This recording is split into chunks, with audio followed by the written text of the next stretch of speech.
Bonsoir à toutes et à tous. Bienvenue dans cette 5e conférence mensuelle de l'Institut de santé et sagesse intégrale. Bonsoir Laureline.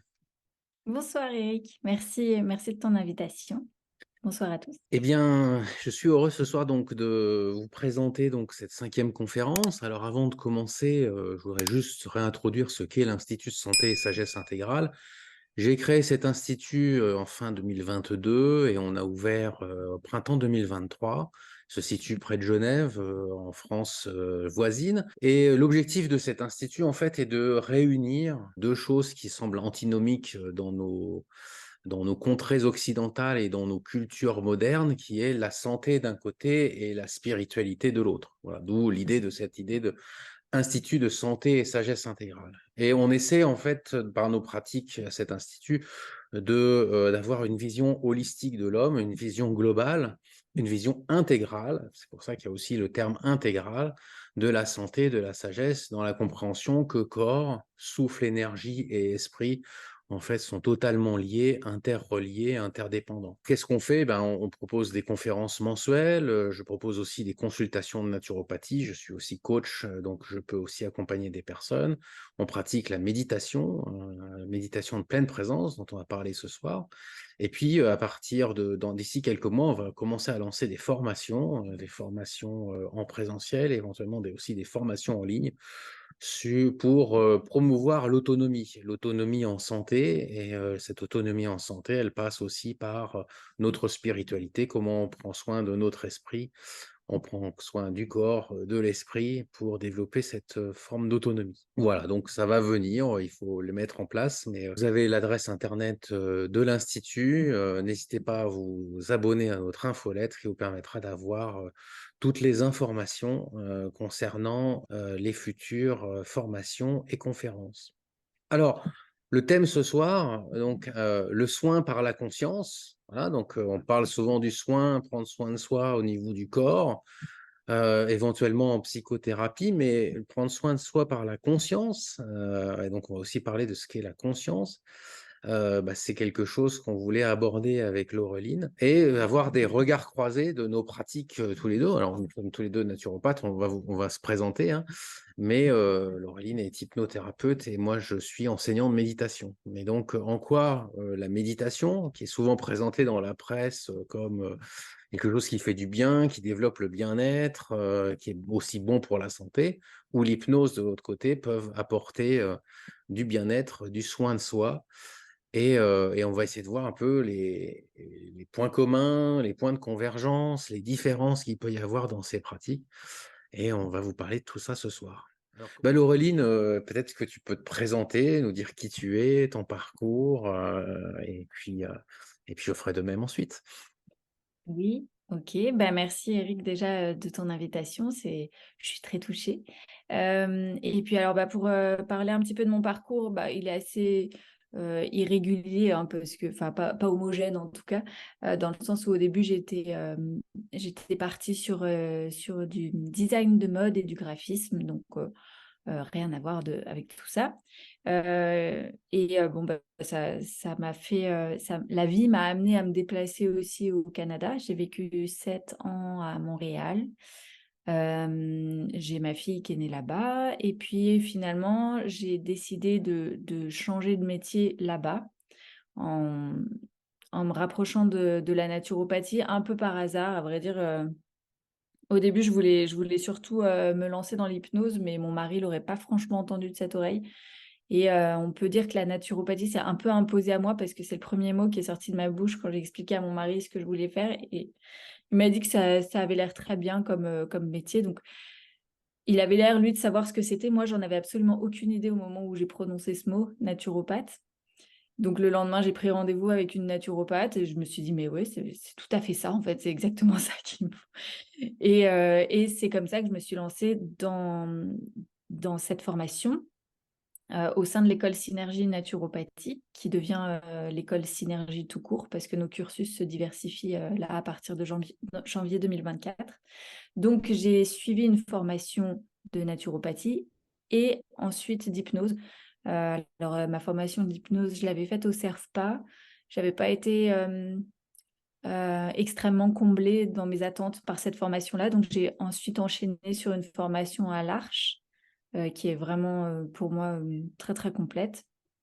Et j'ai eu la chance d'avoir l'opportunité de devenir formatrice à l'école Synergie et c'est une super opportunité parce que cette formation, elle me permet justement de rencontrer des gens comme toi, Eric, des gens qui ont tout un parcours, qui ont une vie, riche de plein de choses. On a tous à s'apporter, je trouve, dans ces métiers. C'est pour ça que, comme tu dis, on est tous les 2 naturopathes, mais on n'est pas que ça en fait, on est plein de choses. On n'est pas juste naturopathe, on est, je sais pas, des explorateurs de la vie avec un grand V. On a besoin d'aider les gens, on a besoin de s'investir spirituellement, émotionnellement, je sais pas, enfin voilà. Mais en tout cas, je sais que ça sera loin d'être, ma dernière formation. Actuellement, là, je fais la formation d'hypnose spirituelle et ça sera loin d'être la dernière, c'est sûr.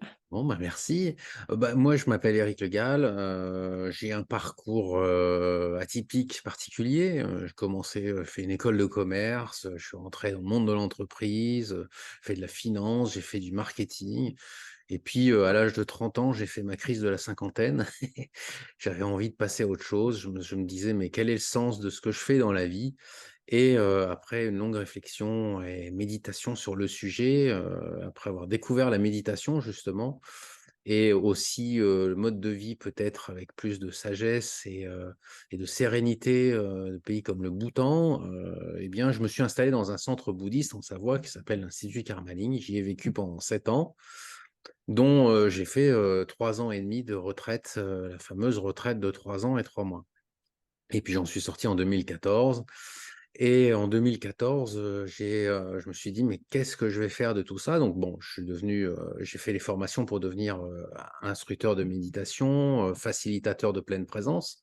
On parlera de tous ces thèmes, pleine présence, méditation, dans la suite et puis j'ai fait aussi une formation de coaching, je me suis formé, à l'INSEAD à Fontainebleau. Et j'ai adoré cette formation parce que ça m'a permis de créer mes propres outils en fait de coaching et de pas dépendre de boîtes à outils toutes faites, et cetera. Et puis, là-dessus, le covid est arrivé et moi ça a été un choc. J'ai pas été malade ni rien, mais ce qui s'est passé m'a profondément marqué et j'ai surtout remarqué à quel point, beaucoup de gens en fait avaient une santé, prenaient peu soin de leur santé en réalité et j'ai senti un besoin parce que je ressentais aussi de plus en plus une forme je dirais de manque dans ma guidance. C'est-à-dire que j'avais beaucoup de gens qui venaient après les méditations ou dans des entretiens de méditation me demander des conseils, qui tenaient plus au bien-être fondamental ou à la santé. Et donc, le cheminement m'a amené en 2021 à faire une formation de naturopathie et donc c'est là que j'ai rencontré Laureline puisqu'elle était ma formatrice principale et donc, ensuite, j'ai lancé cet institut de santé et sagesse en me disant qu'il y avait vraiment une crise existentielle, une crise spirituelle et une crise de santé, en fait. C'est-à-dire que, finalement, on voit la crise de santé et puis on peut la déplier, on s'aperçoit que c'est une crise civilisationnelle et puis c'est une crise spirituelle. La manière dont les gens ont eu peur de la mort, ont eu peur de mourir, ont eu peur de la maladie, dit beaucoup de choses, en fait, sur le mal-être ambiant. Et voilà, donc voilà mon parcours et donc aujourd'hui, eh bien je fais ce lien entre santé et spiritualité par, la naturopathie, par la pleine présence et par, l'accompagnement, peut-être plus de vie, l'accompagnement existentiel, que ce soit des accompagnements professionnels ou des accompagnements plus spirituels ou personnels, voilà. Alors, on va poser les mots, hein. Je pense que c'est intéressant de poser quelques définitions, comprendre ce qu'on entend par les mots qui ont été posés. Finalement, qu'est-ce que c'est que l'hypnose? Qu'est-ce que c'est que la méditation? Qu'est-ce que c'est que la pleine présence? Peut-être, Laureline, tu pourrais nous présenter rapidement l'hypnose selon toi, à quoi ça ressemble et qu'est-ce que c'est? Oui, OK, avec plaisir. Alors de manière résumée, hein, bien sûr, parce qu'1 heure ne suffirait pas pour définir, tous ces grands, grands sujets. Mais, bon, déjà, c'est quoi l'hypnose? Alors l'état d'hypnose, qu'on peut aussi appeler, l'état de transe ou l'état hypnotique, c'est un état naturel, un état modifié, mais qui est complètement naturel. C'est-à-dire que, par exemple, quand on conduit, quand on quand on cuisine, quand on dessine, quand on est au cinéma, quand on est en train de lire un livre, tout ça, ce sont des états modifiés de conscience, c'est-à-dire des moments pendant lesquels on est, on est absorbé dans quelque chose. Donc, on l'expérimente tous les jours, mais voilà, l'art de l'hypnose, c'est d'aller induire cet état d'absorption dans quelque chose. Euh, donc, il y a des degrés différents, hein. Évidemment, nous, on appelle ça la profondeur de transe. Par exemple, mon mari qui est artiste, lui, quand il dessine, il est complètement absorbé. Moi, quand je dessine, je ne suis pas du tout absorbée comme lui. Mais voilà, ça dépend vraiment de comment on se comporte dans une expérience donnée. À savoir aussi que notre cerveau produit des ondes différentes. Donc, selon les états dans lesquels on est, l'état ordinaire, par exemple, c'est un état pendant lequel notre cerveau va produire des ondes bêta. L'hypnose ericksonienne, elle cherche à faire produire plutôt des ondes alpha ou θ. Alors, c'est des ondes qui sont plus en lien avec soit la grande relaxation, les ondes alpha, et les ondes θ, c'est vraiment encore au-delà. En général, les ondes alpha suffisent, hein. Aussi, il y a quelque chose qui est assez intéressant. Il y a une Française qui travaille là-dessus, qui s'appelle Corinne Sombrin, qui travaille sur les rythmes chamaniques notamment, pour aller induire justement des changements au niveau de ces ondes cérébrales, des changements de fréquence. Il y a aussi des sons binauraux qui sont utilisés pour synchroniser en fait les ondes de notre cerveau, les hémisphères, en tout cas les deux hémisphères, et pour aller induire un état très, très, très modifié de conscience sans forcément utiliser des substances psychédéliques ou quoi. Voilà, donc ça c'est pour l'hypnose. Ensuite, l'hypnose ericksonienne. Alors, on appelle ça hypnose ericksonienne parce que ça vient d'un grand monsieur, quelqu'un qui peut être considéré comme un des génies du XXe siècle, qui s'appelait Milton Erickson et qui, lui, maîtrisait parfaitement justement l'art de l'hypnose, plutôt dans l'hypnose conversationnelle et dans ce qu'on appelle la rupture de pattern. La rupture de pattern, c'est un état proche de la sidération qui fait que si on continue de discuter pendant que la personne est en pseudo-mini-sidération, ben on peut changer un peu son état d'esprit et influencer sa conscience quelque part. Donc, il y a une anecdote assez connue avec lui où il arrivait à l'aéroport pour serrer la main à quelqu'un. La personne s'attendait à ce qu'il lui serre la main, puis il lui parlait pendant qu'il approchait sa main. Et en fait, au dernier moment, il s'est baissé, il a fait ses lacets. Donc, la personne, hop, était sidérée, mais il continuait de lui parler, lui parler, lui parler. Et en fait, il l'a mis en transe comme ça. Donc, en fait, l'hypnose ericksonienne, c'est l'art de mettre en transe en parlant. Et d'ailleurs, c'est un langage très, très flou qui est utilisé. Donc, c'est l'art d'être vague. Quand on fait le langage ericksonien, c'est une technique qui est très utilisée par nos politiques, n'est-ce pas? Donc, ça a l'air d'être un langage très flou, mais en fait, c'est pour aller... En fait, on appelait même Milton Erickson un manipulateur des automatismes, c'est-à-dire que c'est l'art de provoquer les réactions adéquates pour aller orienter une personne vers, en l'occurrence, l'arrêt de son symptôme quand on s'occupe d'hypnose thérapeutique, quoi. Voilà, alors après, bon, il y a des débats sur la posture, quand on fait de l'hypnose ericksonienne. Normalement, on a une posture plutôt basse, alors que Milton Erickson, lui, avait une posture plutôt haute. Mais ça a évolué avec le temps, bien sûr. Mais quand on parle d'hypnose ericksonienne, à quoi s'attendre? En gros, la séance, le déroulé de la séance, c'est d'avoir un questionnaire où on s'adresse au conscient de la personne pendant la première partie, où on questionne la personne pour savoir quel est l'état actuel du problème et vers quel état on veut aller. Et ça va passer par un ou plusieurs changements. Donc, on part d'un état A, on va à un état B, mais il peut y avoir des états A1, A2, A3, A4 entre-temps. Voilà, donc c'est ça, en fait, une séance d'hypnose ericksonienne. C'est un travail pendant lequel les changements se font vraiment au niveau conscient. Alors, il y a une image que j'aime beaucoup, qui est très utilisée pour l'hypnose, c'est l'image de l'iceberg. Donc, l'image de l'iceberg, il y a la partie qui est émergée, qui représente le conscient, qui est toute petite, et toute la partie immergée qui, elle, représente notre part inconsciente. Et en fait, c'est là-dedans qu'on va aller puiser. C'est vraiment comme un réservoir de ressources. Euh, alors, c'est vrai qu'en hypnose ericksonienne, la façon de travailler, ça va être d'utiliser ce qu'on appelle des suggestions directes. C'est dors maintenant. Des suggestions indirectes. Je ne sais pas par quoi ça commence pour toi de t'endormir, etc. Voilà, ça c'est une suggestion plutôt indirecte. Et il y a des directs camouflés aussi. Alors les directs camouflés, c'est des phrases cachées dans des phrases. C'est un peu, on se sert beaucoup de l'intonation de voix pour aller mettre ces phrases-là, par exemple, pendant que tu entres dans cette expérience, en même temps, transforme les mots qui ne te conviennent pas. Et là, en fait, on entend une phrase, mais j'ai accentué le entre en transe. Voilà, bon, ça, c'est des métaphores, des suggestions camouflées. Après, il y a toutes les suggestions post-hypnotiques, donc qu'on donne aussi pour continuer le travail après la séance. Et évidemment, beaucoup, beaucoup de métaphores qu'on utilise. Ça, c'est vraiment le langage de l'inconscient, hein, les métaphores. On s'appuie beaucoup sur la PNL d'ailleurs. Voilà. Donc ça, c'est pour l'hypnose ericksonienne. Et l'hypnose spirituelle, alors là, je me forme encore à cette hypnose-là, mais ça me passionne vraiment.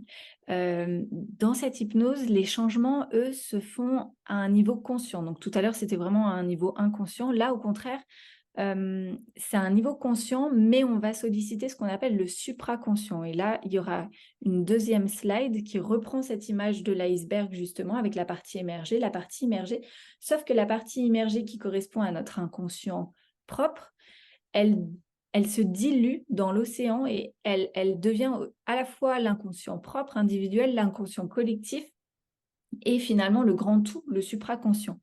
Et là, c'est justement tout l'art d'aller associer la conscience supérieure et le conscient pour aller libérer justement les gens de certains conditionnements qu'ils pourraient avoir un peu pour leur faire finalement désapprendre quelque chose qu'ils auraient appris puis qui leur appartiennent pas ou qui pourrait être inadapté. Voilà. En tout cas, c'est leur faire prendre conscience de ce qui est adapté pour eux. Et c'est vrai que c'est pas du tout une attitude. Le sujet n'est pas du tout dans une position passive en hypnose spirituelle comme en hypnose ericksonienne. En hypnose ericksonienne, bon il est pas vraiment là. D'ailleurs, on veut pas vraiment que le conscient soit là. Par contre, en hypnose spirituelle, le conscient est là parce qu'il va falloir verbaliser. Donc, il y a beaucoup d'interactions. Le sujet participe complètement. Et c'est ça qui est passionnant aussi parce qu'on peut vraiment aller explorer le supraconscient et avoir des mots, avoir des retours. C'est comme un grand voyage d'exploration. Moi, j'adore. Mmh. Voilà. Mmh. J'espère que c'était clair. Mmh. Merci. Bah, je vais parler aussi, moi, de la méditation et je vais commencer, comme tu l'as fait, en parlant d'un état. L'objectif est de trouver et l'objectif de la méditation est d'entrer dans un état. Alors, on pourrait définir, est-ce que c'est un état ou est-ce que c'est au-delà d'un état? Mais bref, commençons par faire simple, un état.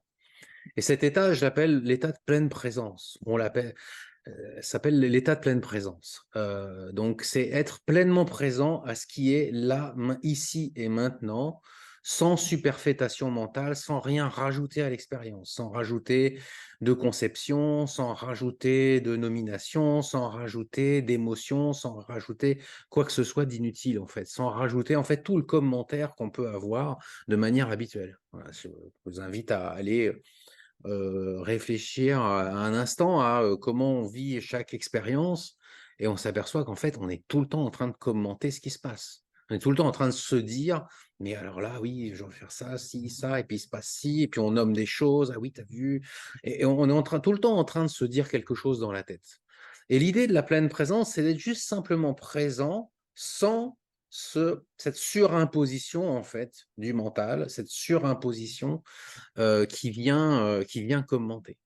Alors, souvent, on parle en France le terme anglais, c'est mindfulness, et ça a été traduit en français par pleine conscience. Et le mot pleine conscience, en fait, est une assez mauvaise traduction en réalité, parce que il ne s'agit pas, on va parler tout à l'heure de la conscience, hein, dans la perspective de la pleine présence, Il ne s'agit pas d'être pleinement conscient de tout ce qui se passe. Il ne s'agit pas d'essayer de tout choper et d'essayer d'être dans un état de supracognition, d'hypercognition, où on louperait aucun détail, en fait. Non, c'est juste de revenir à une expérience toute simple, où on est là, ça se passe bien, et quelque part, il n'y a plus de commentateurs, il n'y a plus personne pour rajouter quelque chose à l'expérience. Et c'est ça la réalité de ce qu'est la pleine présence. Et la méditation, c'est l'entraînement pour y arriver progressivement. C'est-à-dire que cet état, il a beau être naturel, il a beau être un état extrêmement simple, en fait, c'est pas facile d'y revenir. J'aime bien cette idée de simplicité d'un côté, mais c'est tellement simple que finalement, c'est pas facile. Et d'où l'idée de réapprendre à vivre cet état de pleine présence par la méditation, par une forme d'entraînement. Et cet entraînement, il va avoir plusieurs étapes. Généralement, c'est les Tibétains qui utilisent ces 3 étapes. Il y a une première étape qui va être une étape de reconnaissance, essayer de reconnaître quel est cet état. Comme par forme on va vous montrer ce que c'est. Voilà, parfois, il y a une forme d'introduction directe qui va vous montrer ce qu'est cet état. Le moment où on est comme tout s'arrête et on est présent. Voilà, c'est ces états-là. C'est des états tout simples qu'on peut vivre après une longue balade, on est fatigué, on a fait une grande randonnée, on arrive enfin au sommet, et là, il y a un moment donné où, pouf, on est dans cette ouverture totale et le commentaire s'arrête. Et on n'est plus en train de se dire des choses, etc.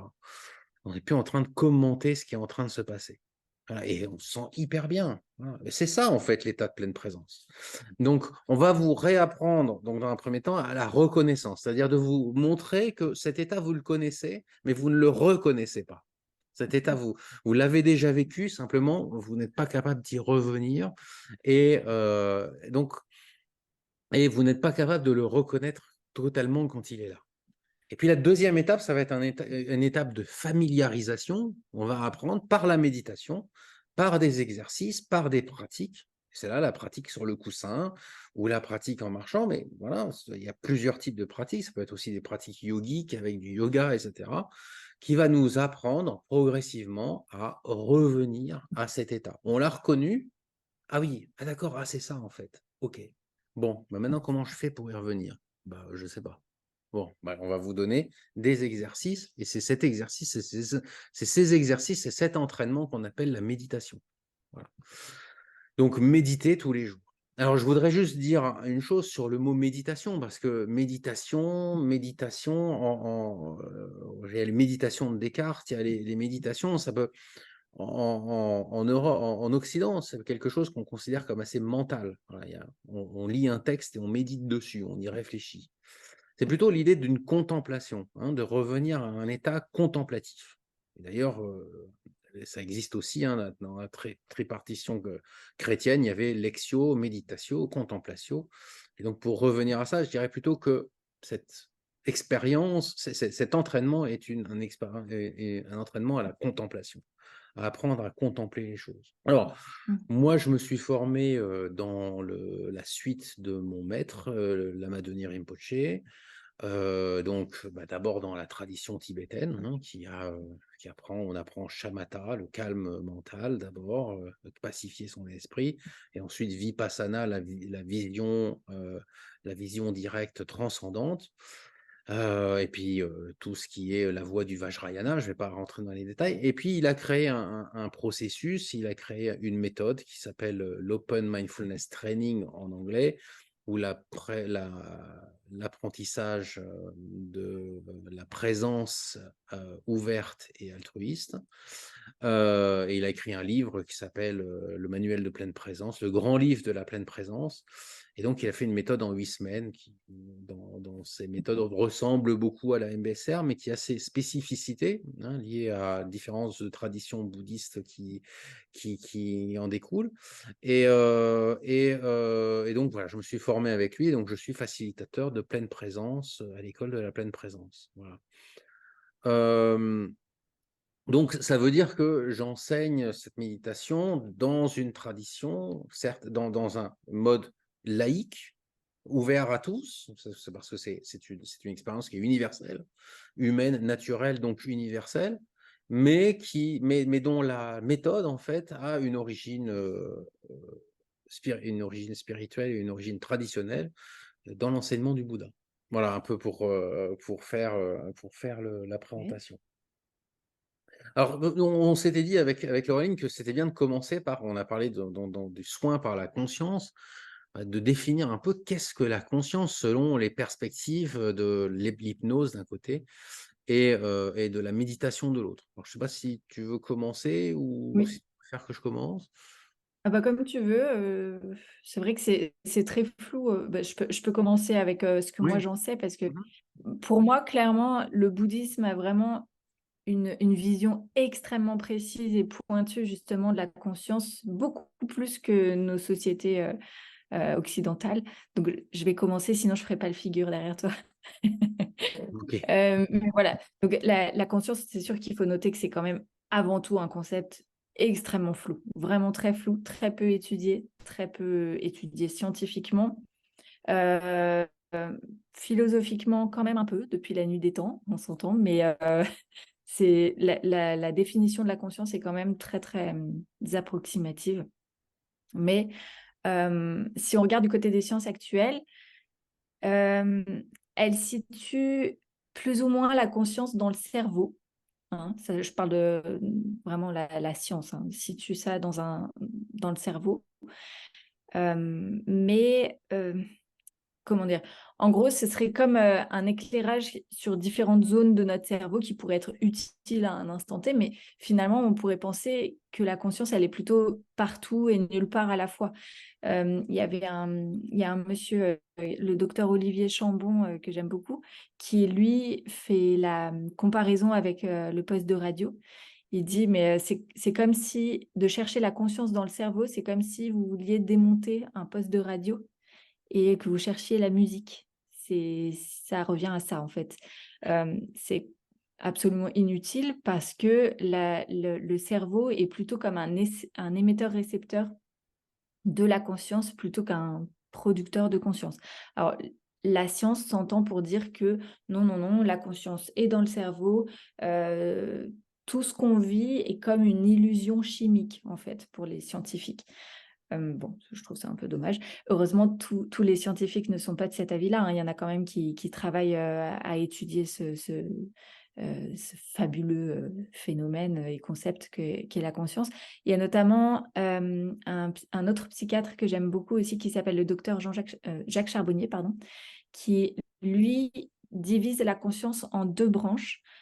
Donc pour lui, il y aurait la conscience analytique cérébrale, c'est celle qui est rattachée à tous nos sens, hein, donc ça correspond aux 5 premières consciences là dans le bouddhisme, et à notre capacité d'analyse, aux concepts qu'on a acquis pendant toute notre vie. Et pour lui, il y a une deuxième conscience qui serait la conscience intuitive extraneuronale et qui, elle, bah, correspond plus à un réservoir de savoir, de ressources de nous-mêmes.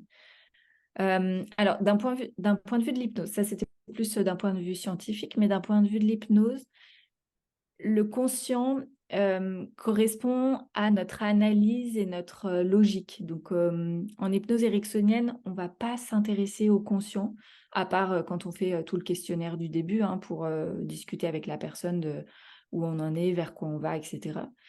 Mais en hypnose spirituelle, le conscient, lui, il faut qu'il soit là parce qu'il faut qu'il reste suffisamment présent pour justement verbaliser l'expérience, pour donner des informations aux praticiens. Et ensuite, il y a toute une phase d'intégration justement avec la partie consciente qui est très, très importante. Mais en hypnose, l'inconscient, c'est... bon, la définition est un peu différente en fonction des écoles. Par exemple, en psychanalyse, l'inconscient, ce sera plus les aspects refoulés de l'être, tu vois. Alors qu'en hypnose, on voit l'inconscient comme justement bah ouais, ce réservoir de ressources, de possibilités auxquelles on peut accéder pour aller chercher telle ou telle solution. Donc l'inconscient, c'est plus comme une base de données qui va enregistrer tout ce qu'on vit. Ah oui, aussi, j'ai pas dit, mais l'inconscient prend, enfin, en hypnose, on considère le fait que l'inconscient prend en compte les mémoires. Par exemple, si quand j'étais petite, on m'a toujours répété que j'étais maladroite, et ben, ça va créer ce qu'on appelle un genre d'ancrage mémoriel, et je vais croire que je le suis, et je vais possiblement continuer de l'être et même amplifier ce phénomène-là. Et si un jour on se demande d'où ça vient, bah justement, on peut aller chercher du côté de ces mémoires-là. Ça prend aussi en compte tous les conditionnements et les habitudes. Donc, bon, il y a des conditionnements qui sont utiles, hein. Par exemple, si je traverse la rue et qu'une voiture me fonce dessus, bah, je suis conditionnée pour courir sans réfléchir. Ça, c'est plutôt bien. Mais si, par exemple, j'ai très peur des grosses araignées, admettons, depuis toujours, bah, mon conditionnement va faire qu'à chaque fois que je vois même une toute petite araignée, ça va s'amplifier. Donc en fait, c'est ces conditionnements-là qu'on va aller décomposer en hypnose. Et ce que tu disais tout à l'heure sur le mental, c'était vraiment intéressant parce qu'il faut vraiment aider à faire taire ce mental-là. Alors, nous, on a nos petites techniques à nous, hein. On lui dit d'aller d'aller s'allonger sur un transat avec un cocktail. Non, pas que ça. Mais bref, on doit déconnecter du mental qui parle beaucoup, beaucoup, effectivement. Donc finalement, l'hypnose, c'est un peu comme plonger la personne dans un genre d'état méditatif et de pleine présence. Parce que quand on est en état d'hypnose, on est dans une sorte de zone de dimension intemporelle, quoi. Voilà. Ah oui, et j'ai pas dit aussi, mais pour l'hypnose, l'inconscient équivaut à un âge mental d'à peu près 5 ans. C'est comme un jeune enfant. Alors, la négation fonctionne pas très bien avec l'inconscient. C'est comme un enfant, hein. Si on lui dit cours pas, il va entendre cours. Et puis, l'inconscient fonctionne de façon très, très littérale. C'est-à-dire que si on demande à l'inconscient est-ce que tu as l'heure, le conscient, lui, va dire oui, il est telle heure, alors que l'inconscient, lui, il va juste dire oui ou non, j'ai l'heure, ou je n'ai pas l'heure. Donc, c'est pour ça qu'en hypnose, c'est quand même intéressant, une fois qu'on a mis la personne dans cet état-là de état modifié, état méditatif ou état de profondeur de transe, c'est ce que disait mon chat, bah, à ce moment-là, il va falloir, poser les bonnes questions. Voilà, quand on s'adresse à l'inconscient. Et au niveau du supraconscient, alors là, le supraconscient, c'est, il a plein de noms, ce supraconscient. Alors en bouddhisme, je ne sais pas, mais on peut l'appeler la conscience intuitive extraneuronale de Jean-Jacques Charbonnier. On peut l'appeler champ morphogénique aussi, les champs akashiques. C'est cette ressource où il y a un moi idéal qui sait tout. C'est là où réside toute notre sagesse finalement. Il a une perception très très holistique et globale de notre vie, de notre incarnation. Et il connaît aussi tous les apprentissages qu'on est venu faire sur Terre. C'est en ça que dans l'hypnose spirituelle, c'est super intéressant d'aller contacter le supraconscient. Voilà.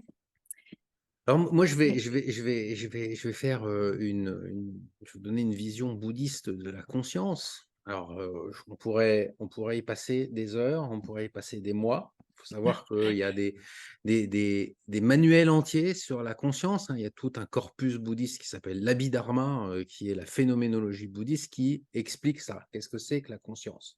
Comment cela fonctionne, hein? Et donc, je vais d'abord dire une chose, c'est que je pense que la science moderne se trompe, comme tu disais, la conscience qui serait dans le cerveau, ou le fait qu'on aurait une conscience intérieure qui serait consciente d'événements extérieurs et qui serait finalement comme une cabine de pilotage qui gérerait en fait tout ce qui arrive est problématique en fait, parce que ça se passe certainement pas comme ça. Mais il y a quand même dans la philosophie occidentale des choses qui sont très intéressantes, et notamment tout le courant phénoménologique, hein, la phénoménologie, Husserl, Merleau-Ponty, etc., qui ont eu des intuitions et des choses qui sont très intéressantes. Comprendre ce que c'est que la conscience, ça va nous obliger à faire une question de vocabulaire. La conscience en sanskrit, dans la tradition bouddhiste, il y a 2 mots pour le dire. Il y a jnana et il y a vijnana.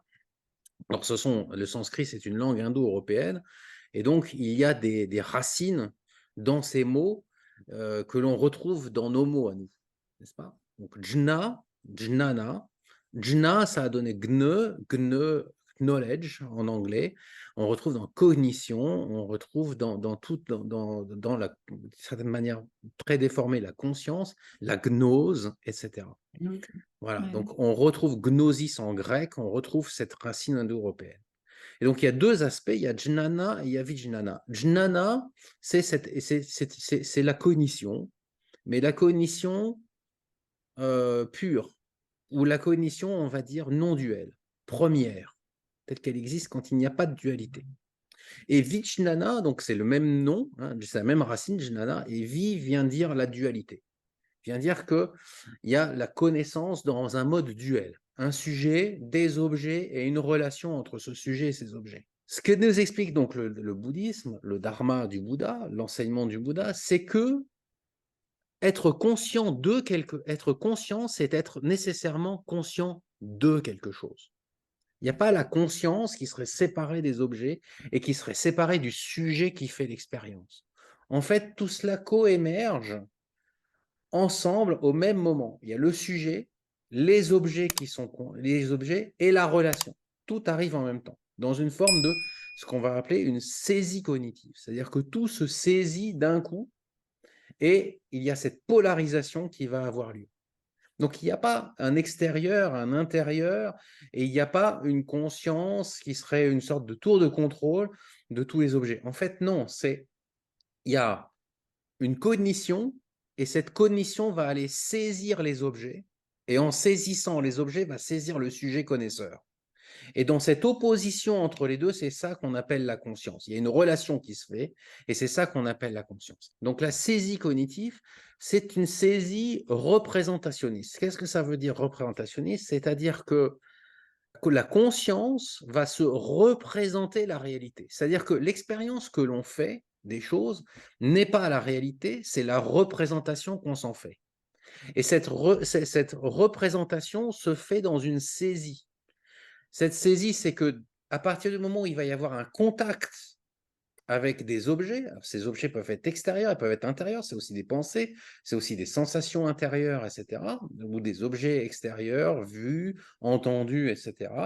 À partir du moment où il va y avoir un contact, tout va émerger ensemble dans cette polarisation avec un pôle plus qui est le sujet qui saisit et un pôle moins qui est l'objet saisisseur, et une relation forte entre les deux qui est cette saisie cognitive. Et c'est ce mode en fait de cognition dualiste euh, qui constitue la conscience, qui constitue notre expérience consciente. Il n'y a pas d'expérience consciente possible sans sujet, objet, relation. Ça, c'est quelque chose qui est très important à comprendre. Il ne peut pas y avoir de conscience au-delà de ça. Voilà. Donc, on est toujours en fait dans ce processus-là. Et le deuxième aspect qui est important à comprendre dans la vision du bouddhisme, dans la vision du dharma, dans la vision de l'enseignement du Bouddha, c'est que, et je vais vous présenter un autre schéma rapide qui va vous permettre de le comprendre, c'est que ce processus, en fait, la conscience, c'est pas quelque chose de figé, c'est quelque chose qui est dynamique. Il y a une dynamique de la conscience, c'est-à-dire qu'elle est tout le temps en mouvement. Il y a toujours un mouvement cognitif qui est en train de se passer. Voilà. Il y a comme une pulsation de la conscience, c'est-à-dire qu'on est en train d'alterner, on alterne des moments de conscience et des moments de vide de la conscience. Qu'est-ce qui se passe en fait? C'est que du fait qu'il y ait cette, on va dire, cette dynamisme, cette dynamique de la conscience, il y a des moments où émerge un moment de conscience qui va finir par arriver à une apogée et puis s'évanouir, un moment de vide, un moment de conscience, un moment de vide, un moment de conscience, un moment de vide. Pourquoi ça c'est très important? C'est parce que c'est quelque chose dont on ne se rend pas compte. Pourquoi? Parce que on est en fait, nous, dans une saisie dualiste tellement forte dans notre conscience que ces moments de vide, en fait, ils sont tellement restreints et tellement petits qu'on ne les voit jamais, qu'on n'en fait jamais l'expérience. C'est un peu comme le cinéma, finalement. Les images au cinéma, eh bien, il y a 25 images par seconde qui vous sont projetées sur l'écran de cinéma, mais en fait, vous ne les voyez pas parce que ça va trop vite pour votre conscience, donc vous voyez un mouvement. Eh bien, dans votre conscience, il se passe la même chose. Ça, c'est quelque chose qui est très important à comprendre parce que le fait qu'il se passe la même chose, ça veut dire que, en réalité, l'expérience consciente qui serait d'une forme de constance, avec des hauts et des bas, mais d'une forme de constance, en fait, c'est une illusion. C'est une illusion parce qu'en réalité, nous avons des moments de conscience et des moments de vide. Et ce que va faire la méditation, c'est de nous apprendre à revenir à ces intervalles. L'état de pleine présence se situe dans ces intervalles. L'état pur et total de pleine présence se situe dans ces intervalles, dans ces moments de vide de conscience. Et c'est là qu'on revient à l'aspect fondamental. Donc, Vijnana, la conscience dynamique, on va dire, la conscience dualiste qui fait ses vagues. Et dans ces moments de vide, dans ces infractuosités, dans ces arrêts, dans ces moments entre deux pensées, entre deux expériences, entre deux moments, eh bien, il y a un moment de vide. Simplement, nous, c'est tellement rapproché parce qu'on est tout le temps en train de zapper d'une chose à l'autre. Notre esprit est comme un singe qui est tout le temps en train d'aller capter quelque chose de nouveau, parce qu'il a surtout peur de ce vide, en fait, parce que le singe de l'ego, le singe qui a l'impression, en fait, d'être celui qui saisit tout et puis qui s'amuse avec tous ces objets de conscience, eh bien, dans le vide, il n'existe plus, il n'est pas là. Donc, il s'agite pour surtout ne pas avoir ce moment de vide. Et la méditation, justement, c'est de créer des espaces où ces moments de vide vont devenir plus flagrants. Et étant plus flagrants, on va pouvoir voir, en fait, la réalité qui est sous-jacente, qui est cette réalité de conscience non duelle. Voilà, donc pour Mmh. donner les choses de manière, comment ça fonctionne. Donc, ce qui est important de comprendre, c'est qu'il n'y a pas de conscience en soi qui soit qui soit existante, monolithique, et qui soit comme une tour de contrôle, ça n'existe pas.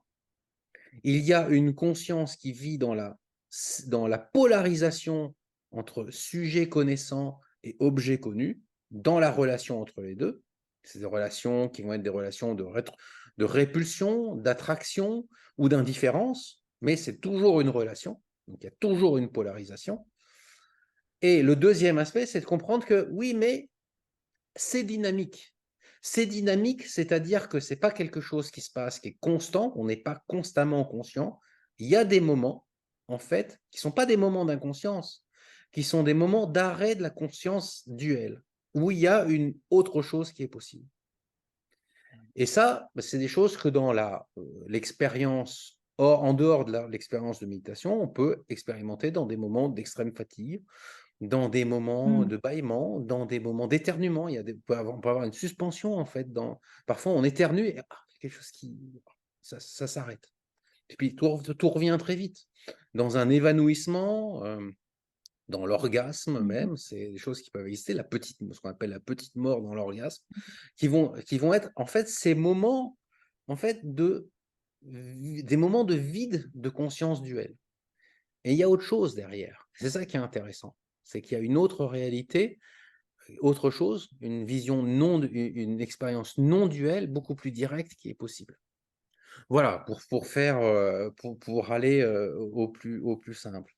Voilà. Alors, l'idée, en fait, après avoir présenté, je vous dis, hein, j'aurais pu faire des heures et des heures là-dessus, hein, c'est des choses, c'est des cursus qui existent. Qu'est-ce qu'on cherche finalement à faire par la méditation ou par l'hypnose? Alors, je vais commencer moi par la méditation, tant que je suis sur ma lancée, et puis que j'ai expliqué ça. Eh bien, l'idée, en fait, c'est de faire en sorte que la polarisation se dépolarise. C'est ça qu'on cherche dans la méditation. Pourquoi? Parce que j'ai dit que la saisie conscience de conscience duelle, en fait, elle a un problème, c'est que l'expérience consciente que l'on fait n'est pas l'expérience de la réalité. On n'expérimente pas la réalité. On expérimente notre représentation de la réalité. Et c'est Mmh. totalement différent. On a tous un point de vue sur les choses. L'Aurélie n'a pas le même point de vue que moi, parce qu'on n'est pas au même endroit, etc. On est en train de vivre une expérience qui est la même, et pourtant, chacun d'entre vous, vous avez une vision et une expérience différente. Voilà. Donc, et surtout, selon ce qu'on trimballe, comme expérience karmique, comme histoire, comme empreinte, comme génétique, etc., eh ben, on ne va pas voir les choses de la même manière. Et pourtant, ce sera la même expérience, c'est la même réalité. Et pourtant, elle va être différente pour chacun. Donc, l'objectif, en fait, c'est de dissoudre cette polarisation, d'être dans une désaisie cognitive qui va dissoudre la polarisation sujet, objet, relation, pour dissoudre en fait les interprétations et les représentations que l'on se fait de la réalité, et revenir à un état le plus proche possible. Seuls les Bouddhas arrivent à l'état où ils expérimentent réellement directement la réalité, mais un grand méditant peut arriver à des états très proches de Mmh. cette dissolution qui va nous faire expérimenter la réalité.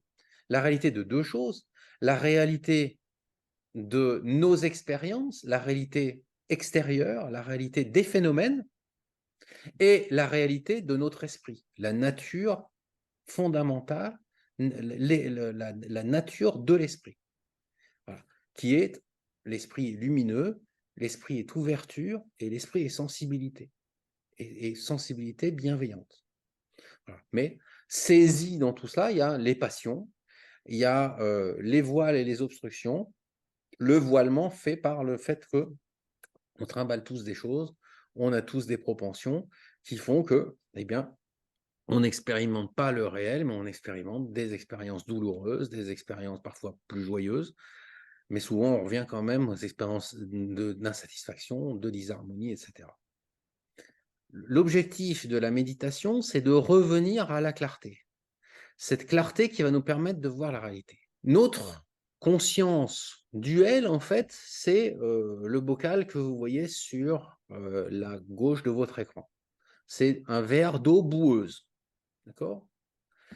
Donc, on est assombri par des voiles émotionnels, des voiles de cognition, des voiles, etc. Bon. Si vous voulez y voir clair et vous voulez rendre à nouveau cette eau totalement claire, qu'est-ce que vous allez faire? Est-ce que vous allez brasser en espérant pouvoir enlever la boue de l'eau? Ben non, ce qui va se faire, c'est que vous allez juste recréer de la suspension et finalement, vous n'arrivez jamais à enlever totalement la boue de l'eau et donc c'est impossible en réalité, puisque les deux sont tellement mélangés que c'est impossible. Vous ne pouvez rien voir. Et vous allez juste, en plus, en étant dans cette dynamique de vouloir enlever la boue, eh ben, qu'est-ce qui se passe? Ben, vous créez encore plus de tourbillonnement de la boue et donc on n'y voit plus rien. La seule manière de pouvoir revoir à travers l'eau, c'est que la boue se décante. Donc simplement la chose à faire, c'est de poser le bocal et laisser progressivement la boue se décanter. Et quand la boue sera totalement décantée au fond, eh bien l'eau retrouvera sa, Clarté. sa clarté de départ. Et donc, qu'est-ce qu'on fait quand on s'assied sur un coussin pour méditer?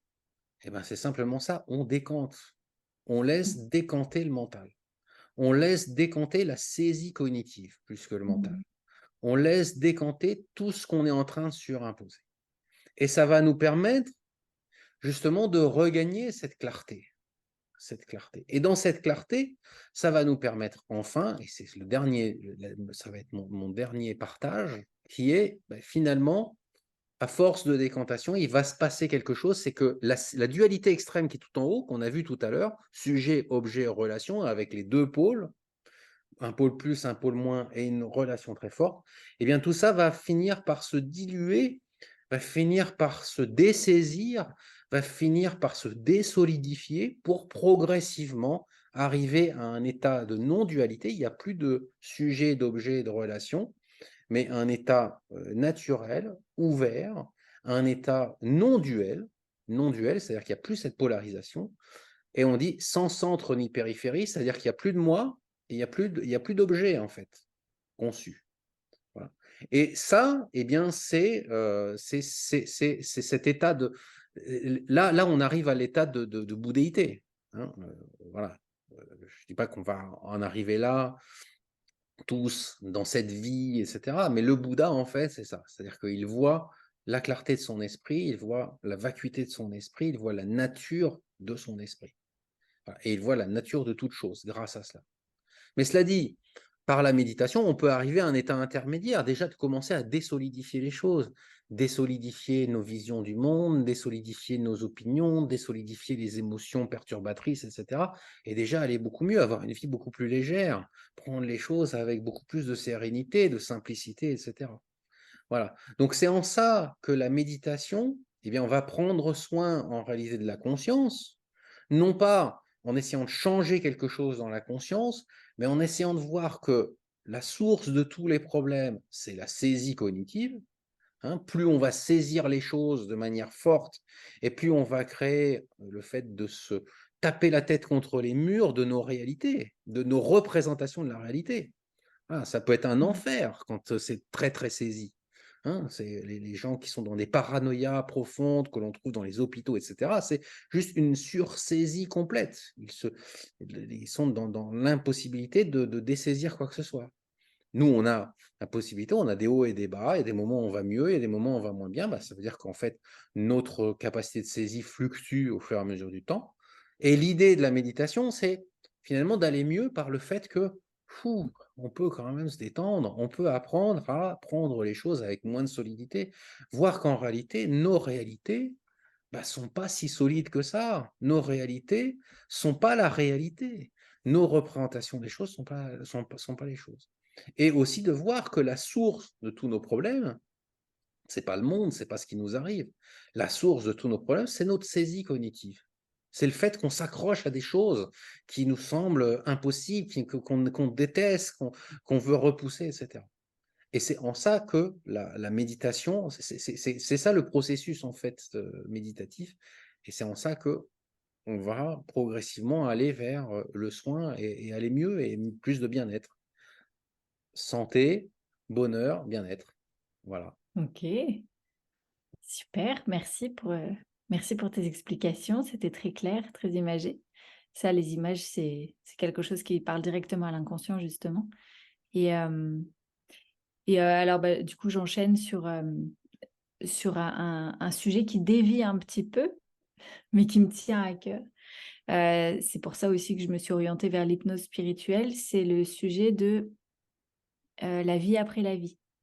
J'aime pas trop appeler ça la vie après la mort, parce que la mort, c'est assez, voilà. Mais la vie après la vie et donc la conscience après la vie, qu'est-ce qu'il en est en fait? Là, tu vois l'état de calme mental qu'on essaye auquel on essaye d'accéder dans notre vie, là, de notre vivant, pour essayer de mieux appréhender les aléas du quotidien, etc. C'est intéressant, mais c'est intéressant aussi pour l'ouverture de la conscience, je trouve, parce que cette ouverture-là, c'est quelque chose qu'on expérimente facilement avec l'hypnose spirituelle, plus facilement que certaines personnes qui pratiquent ce qu'on appelle les EMI. Alors, c'est un peu malgré eux. Les EMI, c'est les expériences de mort imminente. Donc, c'est les NDE aussi en anglais, Near Death Experience. Et en fait, c'est des personnes qui meurent et puis qui reviennent et qui expérimentent un autre état de conscience, en fait, dans ce passage-là.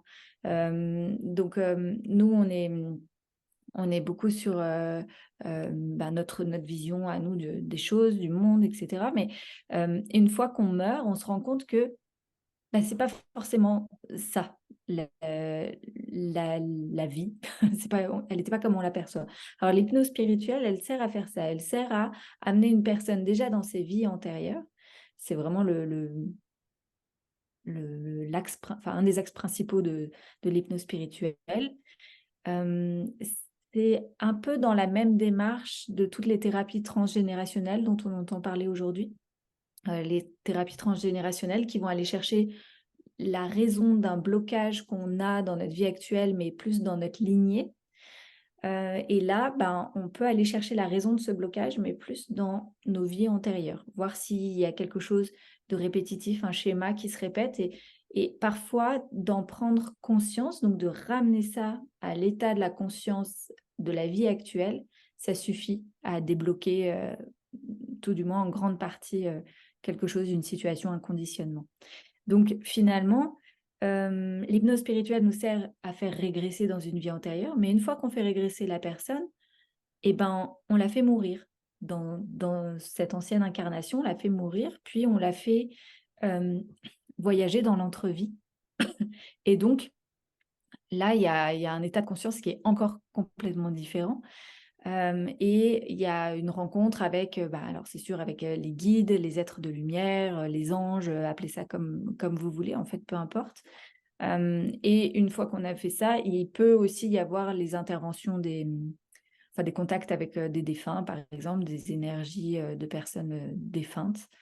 Donc voilà, l'hypnose spirituelle, c'est un cran au-dessus au niveau de perchitude. C'est un peu plus perché, c'est sûr. Mais ça amène vraiment à des prises de conscience qui sont intéressantes dans le sens où on va expérimenter une autre vision des choses. Moi, par exemple, quand j'étais partie en hypnose régressive, que j'étais partie justement dans l'entrevie, c'était mon formateur. Mon formateur, c'est Daniel Berger. Il forme à distance, hein, pour te répondre, Julie. Vous répondre, pardon, je tutoie facilement. Pour vous répondre, Julie, j'ai vu votre message et effectivement, il forme à distance et il m'avait emmenée donc dans une vie antérieure, dans l'entrevie. Et quand je suis revenue de cette expérience et que j'ai ouvert les yeux, bah, ma première réaction, ça a été: «Oh, purée, mais en fait, c'est terrible, quoi. Je vois avec 2 petits trous, c'est tout petit, j'avais l'impression que j'étais compressée entre les murs». Enfin, il y a vraiment une perception qui est très, très différente.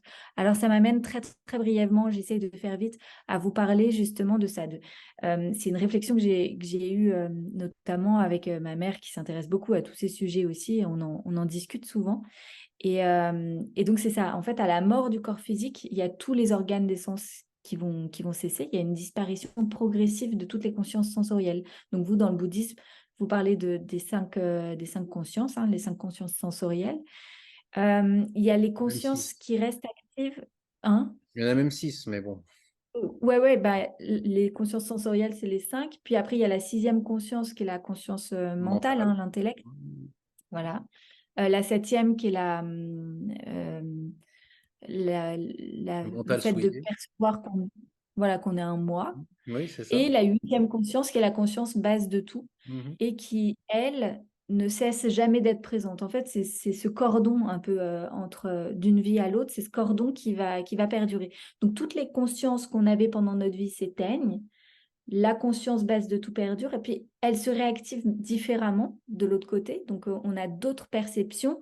Par exemple, dans les témoignages de MI, on parle souvent d'une vision à 360 degrés, de déplacements très, très, très rapides, de temporalité très différente aussi. La temporalité n'est plus du tout la même. C'est vraiment passionnant ça. Et après, une fois qu'on est de l'autre côté, pendant longtemps, bah, ces consciences-là vont se modifier aussi. Il y en a de nouvelles qui peuvent arriver, il y en a qui vont s'effacer en fait progressivement. Enfin, c'est pas moi qui le dis, hein. Je vous citerai après, si vous voulez, quelques sources.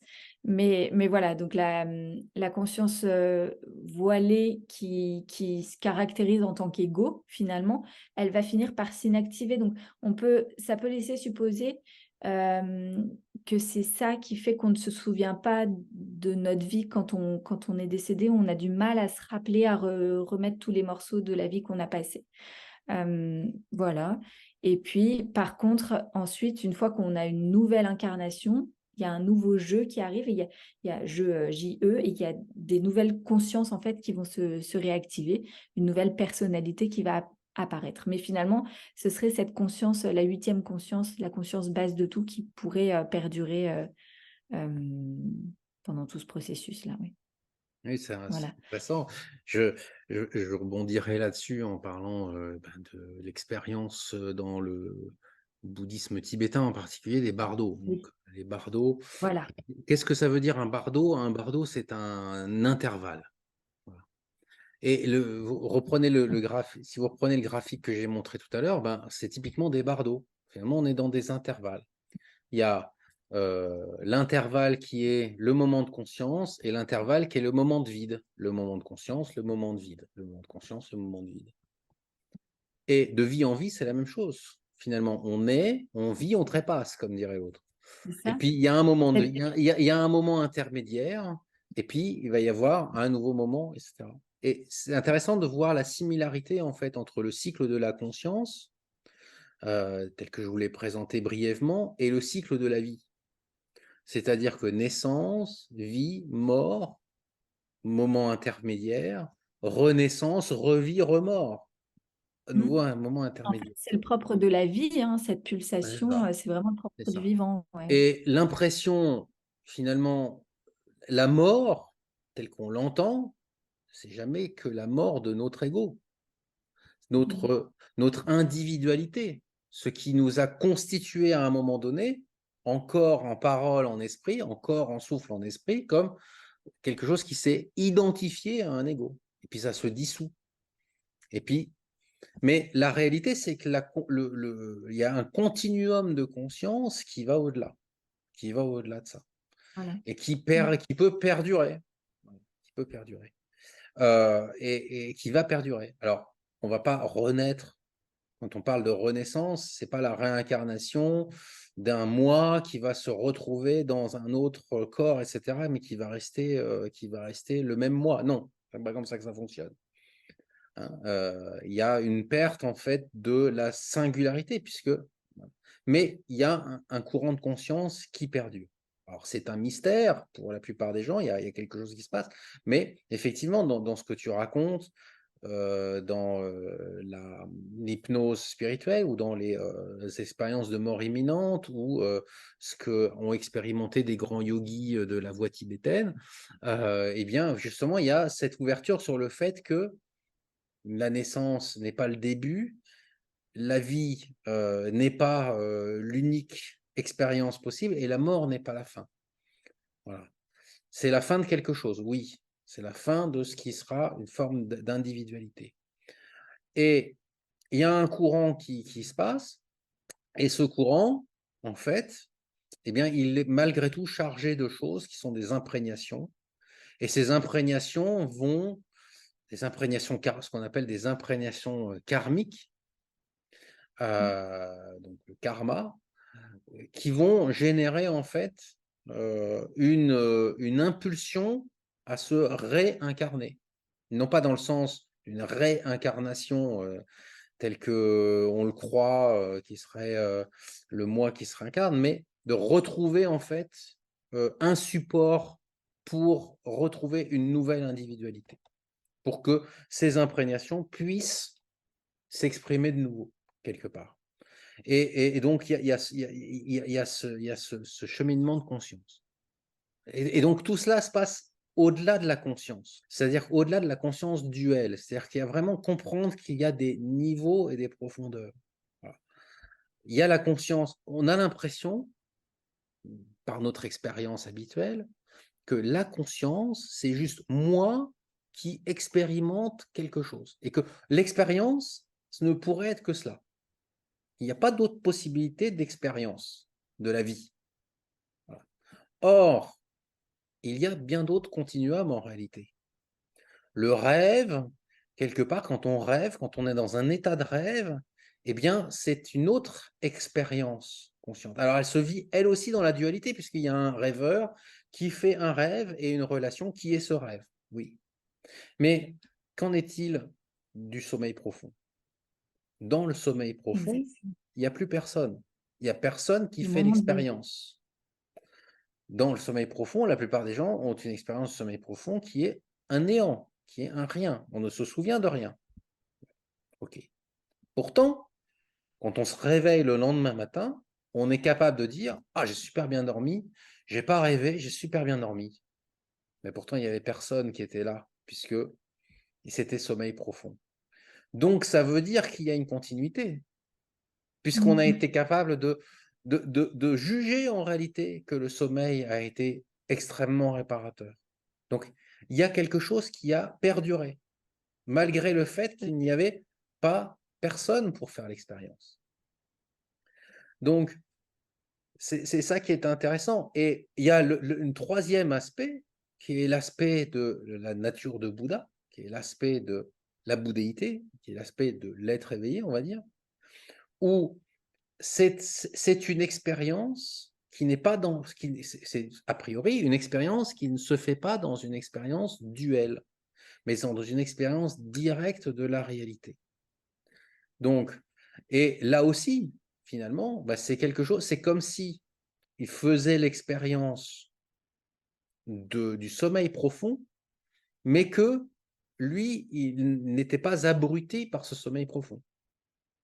Et donc, on va découvrir autre chose. Et il y a des yogas tibétains là-dessus, hein, le yoga qui s'appelle le yoga de la claire-lumière, justement d'aller voir l'aspect lumineux de l'esprit quand il n'y a plus cette dualité. Et donc, le Bouddha, lui, il est dans cet état-là. On le retrouve aussi des similarités dans les écoles hindoues, hein, avec le quatrième état qu'on appelle Turiya, hein, je crois que c'est ça le nom. Donc, le quatrième état, qui est cet état justement méditatif, ou le samadhi, hein, qui est cet état méditatif. Donc, il y a l'état de veille, l'état de rêve, l'état de sommeil profond, l'état de samadhi et tous les états intermédiaires. Voilà. Et en fait, c'est en allant, moi, ce que je pense, c'est que c'est en allant explorer ces états-là, que ce soit par l'hypnose d'une certaine manière ou par la méditation, par d'autres méthodes, que on va aller déconstruire la solidité d'un monde qui est tout le temps le monde de l'ego, en fait, qui est le monde de notre vie enfermé, encapsulé dans ce que l'ego en pense, ma Mmh. représentation des choses. Et c'est ça qui est aussi, et c'est ça qui, au bout du compte, selon mon aspect, mon opinion, est thérapeutique quelque part. Moi, j'avais une question par rapport à ton intervention précédente. C'était de savoir si, quand je parlais de la méditation, je parlais d'un entraînement, de la nécessité d'y revenir. Est-ce que le processus de travail avec l'hypnose, est-ce que c'est des choses qu'on fait en une séance, où il y a besoin de passer par plusieurs séances, d'apprivoiser quelque part ces états d'hypnose, ou c'est quelque chose, voilà, on vient de voir 1 heure et demie et puis ouf, on a résolu éventuellement un problème. Très bien, hein. Non, c'est pas si simple. Pour l'hypnose ericksonienne, c'est assez facile, oui, effectivement, en 1, 2, 3 séances, certains problèmes assez basiques peuvent être, résolus, hein, notamment les phobies, les addictions, l'estime de soi, la confiance en soi, et cetera. Mais quand on va sur des problématiques plus profondes et avec des blocages, qui pourraient provenir soit du transgénérationnel, soit de vie antérieure, enfin, des schémas répétitifs qui ne changent jamais. L'hypnose spirituelle s'y prête et là, il y a quand même un travail préparatoire, c'est sûr. On n'arrive pas comme ça. Déjà, la séance est beaucoup plus longue, c'est au moins 3 heures, enfin, c'est au moins 2 heures et demie, 3 heures et il y a toute une préparation, il y a des audios qui sont envoyés pour, s'habituer à la voix de la personne qui va nous hypnotiser. Puis, bah, pour expérimenter cet état de transe, parce que les personnes qui font de l'hypnose spirituelle n'ont pas forcément fait d'hypnose tout court dans leur vie. Mhm, Donc, expérimenter cet état-là. Et j'ai pas parlé aussi de l'auto-hypnose, mais l'auto-hypnose mhm, a énormément de bienfaits, de vertus, et elle permet finalement d'aller se mettre dans cet état un peu méditatif tout seul. Et vraiment aller, enfin, il y a une super plateforme d'auto-hypnose qui s'appelle Psychonaut, qui est vraiment chouette, qui a été faite par Kevin Finel, le fondateur de l'Arche, qui est super. Et voilà, mais l'auto-hypnose a vraiment de réelles vertus, mais ça demande un petit peu d'entraînement. C'est comme la méditation. Ouais, ouais. mais c'est très intéressant parce que je pense que la plupart des états méditatifs sont des états très proches, voire similaires à de l'auto-hypnose en réalité. Mhm. Alors, je vais quand même mettre un bémol sur ce que je dis, ce ne sont que des états méditatifs. Voilà. Mhm. La pleine présence est au-delà des états. Voilà. Mais les états méditatifs ont une vertu qui est que c'est par ces états méditatifs qu'on va apprendre progressivement à dissoudre la saisie cognitive. C'est Mhm. ces expériences d'état méditatif qui vont nous apprendre à voir que notre expérience peut être beaucoup plus large que la petite expérience quotidienne, habituelle du monde égotique. Hein. Moi, mon expérience comme ça, j'ai l'impression qu'il y a beaucoup d'états méditatifs qui sont des états d'auto-hypnose en réalité, hein, et qui y ressemblent beaucoup. Il y a aussi une autre chose que je voulais dire, c'est que on a parlé beaucoup des deux expériences, et il faut aussi comprendre une chose, c'est que en parler c'est bien, mais On comprend réellement de quoi il s'agit que quand on en fait l'expérience en réalité. Alors le format ce soir ne se prêtait pas forcément, on n'avait pas le temps en 1 heure et demie au total de vous faire une introduction à la pleine présence et une introduction à l'hypnose, pour que ce soit pour que vous ayez quand même qu'on ait suffisamment de temps de vous y introduire. Mais je pense que ce serait intéressant, Laureline, qu'on réfléchisse un jour peut-être à un format où, on pourrait, dans une demi-journée ou une retraite d'une journée, faire expérimenter les Oui, deux à des personnes. Voilà. Peut-être mais oui. quelque chose Et qui pourrait puis se mettre en place si ça intéressait les gens. et après donner aussi des exercices simples que les gens peuvent reproduire chez eux pour se lancer justement dans la méditation, l'auto-hypnose et ouais, ouais. Effectivement, ouais, ça pourrait être une très bonne idée. Ce soir, j'étais très heureux de cette première, hein, un premier dialogue dans le cadre des conférences de l'Institut de santé et sagesse intégrale. Je vais juste vous parler de l'agenda, hein, les prochaines conférences. Alors, à partir de maintenant, je vais essayer d'alterner un mois, inviter quelqu'un et puis faire ce genre de dialogue ou même inviter quelqu'un qui parlerait tout seul d'un sujet que je ne maîtriserai pas d'aucune manière. Ça pourrait être très intéressant. Et puis, une fois sur deux, ce sera moi tout seul. Donc, le prochain 14 novembre, 19 h, eh bien, on va parler des zones bleues. Alors, je ne sais pas si vous savez ce que sont les zones bleues.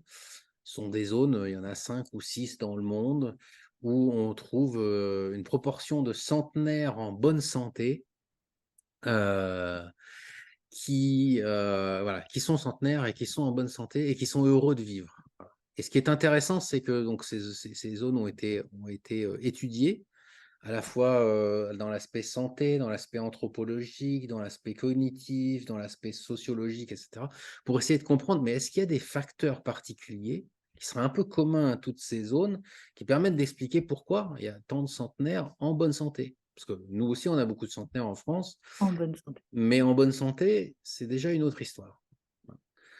Et donc ça, ce sera le 14 novembre, hein, donc ben, vous allez sur le site santé-sagesse.fr, sur l'onglet calendrier, et puis vous trouverez le lien pour vous inscrire.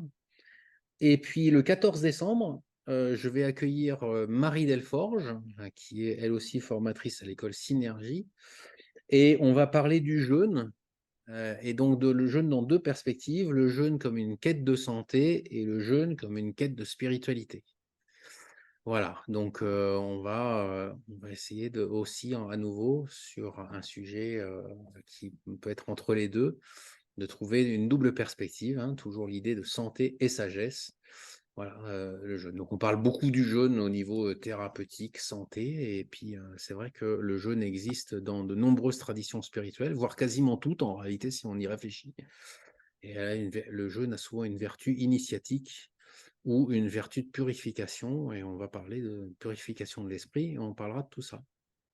Voilà, ben, je vous espère nombreux dans ces futures conférences. Je te remercie beaucoup, Laureline, pour être venue et Avec pour ta avec confiance. plaisir. Merci à Et toi, hein, pour ton invitation et pour tous ces sujets, super, passionnants que tu explores. Merci.